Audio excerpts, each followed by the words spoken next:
Es viernes, son las 9:15 de la mañana. Estamos en un barrio residencial de Maryland, a unos 30 minutos en coche desde Washington. Una zona de casas individuales, con sus jardines y sus vehículos aparcados en la puerta. De fondo, un cortacésped lejano. Dentro de una de esas casas, Cristina. Sí, me llamo Cristina Rabadán. Cristina es española, vive en los Estados Unidos desde 1985. Yo tengo, porque aunque pierdas a un hijo siempre lo tienes, contigo, ¿no? Tengo 2 hijos, mi hijo mayor Jonathan y mi hijo Alex. La de Jonathan es la historia de más de 10 años de adicción, con subidas y bajadas. Mi hijo pasó una época, su último año de su vida, pasó una época muy difícil, donde ahí ya sí, su enfermedad empezó a afectar otros componentes de su vida.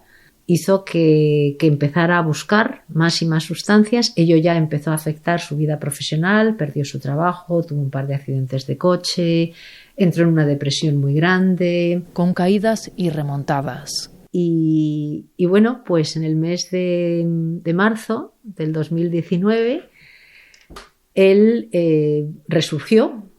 Dijo que había que ducharse, que había que afeitarse, que había que cortarse el pelo y salir a buscar trabajo. Tras esa remontada, la familia decidió celebrar el 9 de junio de 2019 el cumpleaños de Cristina, pero también la vuelta de Jonathan. Fue posiblemente uno de los mejores cumpleaños de mi vida, por el ver a mi hijo que había vuelto a nosotros. Estaba totalmente cambiado, era él, le reconocíamos, tenía sueños, tenía esperanzas, tenía planes. Había vuelto a reconectar con sus antiguos amigos y el lunes empezó su trabajo y el jueves por la mañana me llamaron del trabajo diciéndome que no había ido a trabajar en el día anterior ni ese día, y mi marido y yo, bueno, fuimos al apartamento donde él vivía y cuando entramos y abrimos la puerta de su habitación le encontramos muerto. Jonathan tenía 28 años. Y en el certificado de defunción, aparte de decir que había sido por parada cardiorrespiratoria, listaba el fentanilo, heroína y silacina. El de Jonathan es un ejemplo de los efectos del fentanilo en las personas y en las familias. Pero, ¿qué es exactamente el fentanilo? ¿Por qué se ha convertido en una epidemia? ¿De dónde viene? ¿Cómo se lucha contra él en los Estados Unidos? ¿Podría ocurrir algo así en España? Soy María Carou, soy la corresponsal de Radio Nacional de España en los Estados Unidos y creo que esto merece una explicación.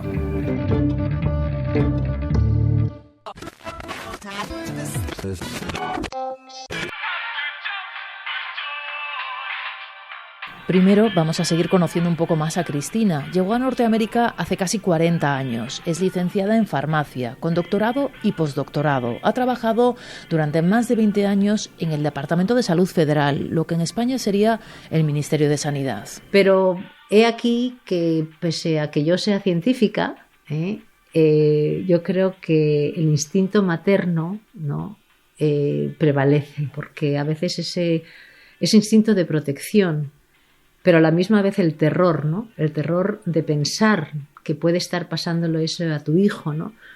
Hace que entres en un estado de negación y de justificación, hasta que, claro, las cosas empiezan a empeorar, ¿no? Ahora, pasado un tiempo, Cristina junta piezas, ve las cosas desde la distancia y atisba las causas que llevaron a Jonathan a la adicción. Entonces yo creo que en el caso de mi hijo se juntaron muchas cosas. Él empezó con la experimentación de sustancias en la época adolescente, posiblemente con 16, 17 años. Él tenía también un componente genético, es decir, mi padre tenía la enfermedad del alcoholismo. Mi hijo tenía un problema de ansiedad que no fue nunca diagnosticado, pero que cuanto más aprendo, más me doy cuenta, ¿no? Que efectivamente eso fue un componente muy importante. Jonathan falleció el 13 de junio de 2019. Entonces, bueno, pues nunca te queda consuelo, ¿no? De cuando se te muere un hijo, no importan las causas, ¿no? This is Clarksburg, West Virginia, an state many consider to be ground zero of this opioid crisis that has just swept through America. Sabemos que es letal, sabemos que está muy presente en la sociedad norteamericana, pero ¿qué es exactamente el fentanilo? El fentanilo es un opioide producido de manera sintética en el ámbito médico es utilizado para tratar problemas de dolor muy severo, como por ejemplo después de operaciones, final de vida o problemas con la columna vertebral. Magdalena Cerdá es epidemióloga, directora del Centro para el Estudio de Opioides de la Universidad de Nueva York. Nos explica que el fentanilo es 50 veces más potente que la heroína y que acapara el mercado de las drogas y el de las muertes. Y la tasa de muertes por sobredosis se ha más que duplicado en los últimos 5 años. El fentanilo en realidad está causando aproximadamente 2/3 de la sobredosis. Fentanyl-related deaths in young people spiked nearly 200% from 2019 to 2021. Some of that increase because counterfeit pills contain fentanyl. Lo que ocurre con el fentanilo se califica oficialmente en los Estados Unidos como una epidemia de adicción y de muerte, pero para algunos es algo más profundo, el síntoma de una sociedad cada vez más solitaria. En mi opinión, eso es donde crece, donde se nutre el problema de las drogas. San Quiñones es periodista y es escritor, autor de 2 libros sobre la crisis de los opioides y el fentanilo en los Estados Unidos. Yo creo que escribir sobre ese tema no es tanto escribir sobre la droga, sino escribir sobre el alma del país. Lo que nos hemos hecho a nosotros mismos, económicamente, socialmente, políticamente, aislarnos,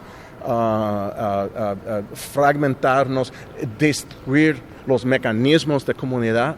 Pero, ¿qué ha pasado para que el fentanilo se convierta en una epidemia? Para entenderlo, hay que mirar atrás.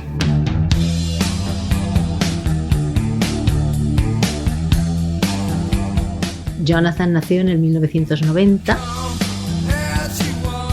Que curiosamente, a pocos años más tarde, fue cuando realmente todo esto empezó, ¿no? En los años 90, en las consultas médicas, se recetaban a miles calmantes como la oxicodona, sin tener en cuenta que eran altamente adictivos. En este país creo que surgió por una tormenta perfecta entre el poder y la falta de control hacia la industria farmacéutica que existe en este país, además de la falta de acceso a cuidados médicos que ocurre en este país. En Estados Unidos la sanidad no es pública. Para muchos acceder a sesiones de fisioterapia, a unidades del dolor o a operaciones es simplemente imposible. Son carencias que se suplen con medicamentos y que las empresas farmacéuticas aprovecharon para hacer caja. Absolutamente. Todo eso comienza con la promoción fuerte y agresiva de parte de las empresas de drogas legales en Estados Unidos, con la idea de que no son tan adictos como habíamos pensado, etcétera, etcétera, todo mentira. Así que la base está creada. Hay millones de adictos a los analgésicos que de repente ven como el gobierno, asustado por la magnitud del problema, restringe el acceso a sus medicamentos. Buscando alternativas, muchas de esas personas se pasan al mercado ilegal, sobre todo a la heroína. Y entonces aparece, claro, a ver, si yo puedo vender, ¿no?, por, digamos, $80, ¿no?, una bolsita de heroína, ¿no?, pero realmente hago una mezcla de que no es heroína pura, ¿no?, y meto algo más que sea mucho más barato, pero lo vendo al mismo precio, el beneficio que yo tengo es muy grande como vendedor, como camello, que es lo que llamamos nosotros, ¿no? ¿Qué ocurrió? Que al haber esa economía de mercado, el fentanilo hizo su aparición como sustancia ilegal. Es muy barato de producir, cuesta apenas céntimos y es altamente adictivo. Uno no tiene paz, el fentanilo no te deja en paz, es casi todo el día tienes que estar usando. Es el negocio perfecto para los narcotraficantes que multiplicaron su producción y sus formas de introducirlo en el mercado, contaminando otras drogas, con lo que muchos de sus consumidores ni siquiera saben que lo son. Es mucho más peligroso experimentar con drogas, porque uno puede pensar que va a una fiesta y toma un poco de cocaína o toma una píldora y en realidad está tomando fentanilo y eso puede causar efectos muy nocivos que no estaban previstos. Cristina está convencida de que ese fue el caso de Jonathan. Yo creo que mi hijo fue una víctima, obviamente fue un accidente, Él no quería ni morir, ni sabía que lo que estaba tomando estaba adulterado. ¿Y de dónde sale el fentanilo? ¿Cómo llega a los Estados Unidos? La materia prima viene de China. La producción se hace de forma mayoritaria en laboratorios de México. O sea, lo que estamos viendo ahora en los últimos años, desgraciadamente, es, puesto que el fentanilo ahora se ha convertido en algo que es muchísimo más barato para aquellas personas que tienen adicción, se está creando una adicción al fentanilo puro. O sea, la gente ya va buscando fentanilo porque es muchísimo más barato, ¿no? El problema, lejos de frenarse, está creciendo. Por eso, San Quiñones, que fue corresponsal en México durante más de una década, insiste en que los dos países que comparten frontera tienen que buscar un acuerdo para frenar el narcotráfico. La cantidad de drogas potentes, baratas, prevalentes en casi todo el país no deja de llegar. Es como estar en el mar tratando de parar la marea, ¿no? Defiende San Quiñones que la entrada del fentanilo en los Estados Unidos es tan elevada que es muy difícil ponerle freno solo con soluciones desde dentro. Y eso nos lleva a la siguiente pregunta. Fentanyl is killing more than 70,000 Americans a year. Fentanyl, a very important subject to me and to the people in this room. ¿Cuál es la respuesta que se está dando a esta epidemia? ¿Qué hace el gobierno federal? ¿Qué hacen los estados que tanto poder tienen en Norteamérica? Nosotros empezamos a buscar ayuda. No solamente profesional, psicológica, obviamente, para nosotros como padres, pero también cuáles eran los recursos que había allí. Y nos encontramos con un sistema totalmente fragmentado, donde no había información. El componente jurídico penal era muy importante en este país, mucho más que el componente sanitario. Con el añadido de que aquí, a partir de los 18 años, los médicos no dan información a los padres sobre sus hijos. A Cristina y a su familia nadie les advirtió de lo que ocurría, pese a las visitas frecuentes de Jonathan al hospital. Pese a él vivir aquí, pese a que nosotros le teníamos el seguro médico nuestro y luego pagábamos por un seguro médico, a nosotros se nos apartó totalmente como padres y comunidad parental, ¿no?, familiar, del sistema sanitario y de la situación que tenía mi hijo.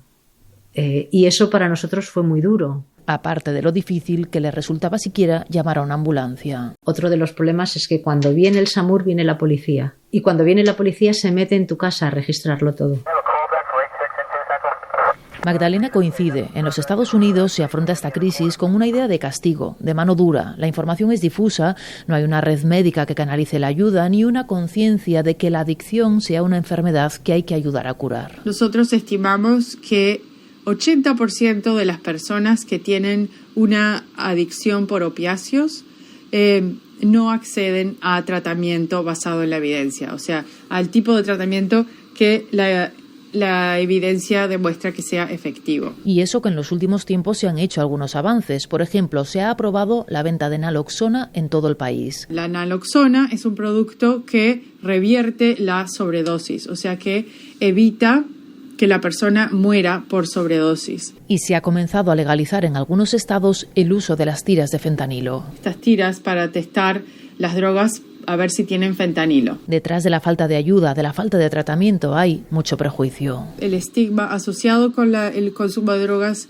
y el estigma también asociado con el uso de medicamentos para tratar la adicción. Esa idea de que no estamos tratando la adicción, estamos sustituyendo una droga por otra. Por eso, cuando Cristina nos recibe en su casa, va vestida de morado, el color para concienciar sobre la sobredosis, y utiliza todas las oportunidades y todos los foros a su alcance para intentar romper el estigma. Pero lo que sí que me di cuenta inmediatamente fue que tal vez yo estaba en una posición muy única. Porque Cristina es científica, puede hablar desde la evidencia, pero también es madre, puede hablar desde la experiencia. Mientras yo viva, voy a seguir, pues eso, mi cruzada, ¿no? Llamando a puertas y diciendo, oye, mira, me llamo Cristina.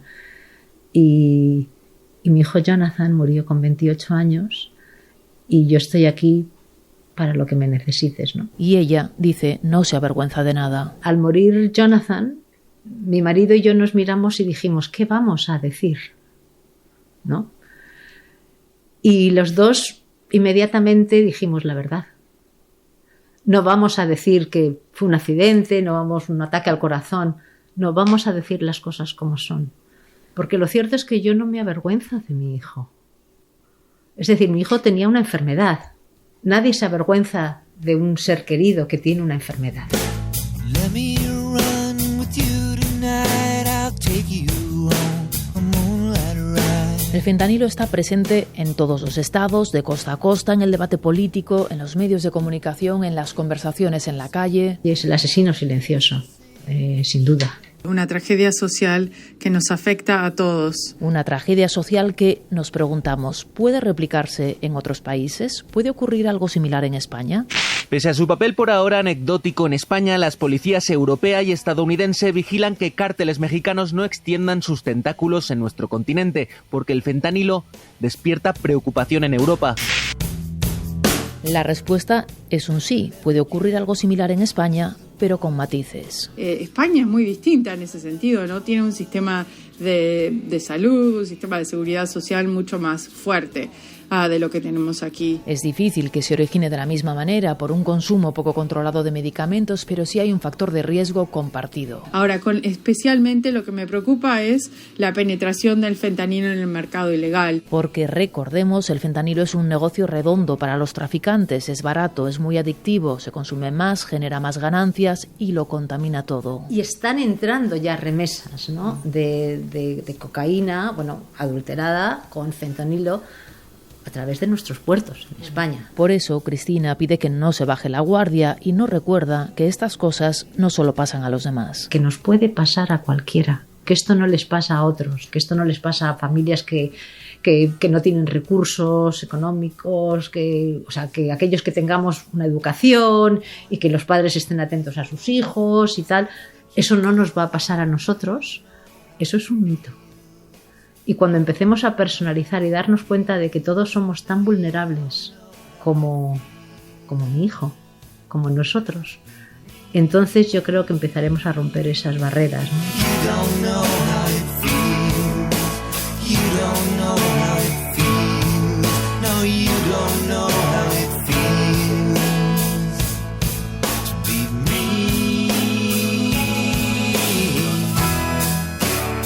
La crisis del fentanilo merecía una explicación y quiero dar las gracias a quienes me han ayudado a ello. A San Quiñones por hacerme un hueco en su agenda y desempolvar su español. A Magdalena Cerdá por ser tan didáctica y tan paciente, sobre todo cuando tuvimos que volver a grabar la entrevista porque el sonido de la primera era nefasto, mea culpa. Y gracias sobre todo a Cristina Rabadán por abrirme las puertas de su casa y por contarme su historia de forma tan generosa, pese al dolor que supone reabrirla.